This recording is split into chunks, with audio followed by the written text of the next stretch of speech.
Saint نے 26ویں آئینی ترمیم کی تمام 22 چیکیں کثرت رائے سے منظور کر لی ہیں۔ 26ویں آئینی ترمیم کی شکوار منظوری دی گئی۔ 26ویں آئینی ترمیم کے حق میں 65 ووٹ آئے جبکہ مخالفت میں 4 ووٹ پڑے۔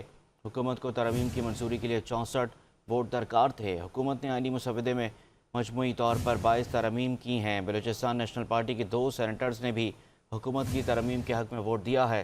سینٹ اجلاس میں JUI کی ترمیم کی PTI نے مخالفت نہیں کی۔ یہ ترمیم پیش ہونے کے بعد اپوزیشن کے سینیٹرز ہال سے باہر چلے گئے۔ سینٹ میں 26ویں آئینی ترمیم وزیر قانون ناظم نصیر طارڑ نے پیش کی، جس کے بعد ووٹنگ کے لیے تحریک کثرت رائے سے منظور کی گئی۔ ووٹنگ کا عمل شروع ہوا تو ہال کے دروازے بند کر دیے گئے تھے۔ چیئرمین سینٹ یوسف رضا گیلانی نے مہمان گیلری خالی کرنے کا حکم دیا۔ 26ویں آئینی ترمیم کے بل کی کاپیاں اراکین میں تقسیم کی گئیں۔ چیئرمین سینٹ نے ترمیم منظوری کا اعلان کرتے ہوئے کہا کہ ترمیم کے حق میں میرے بغیر 65 ارکان نے ووٹ دیا ہے۔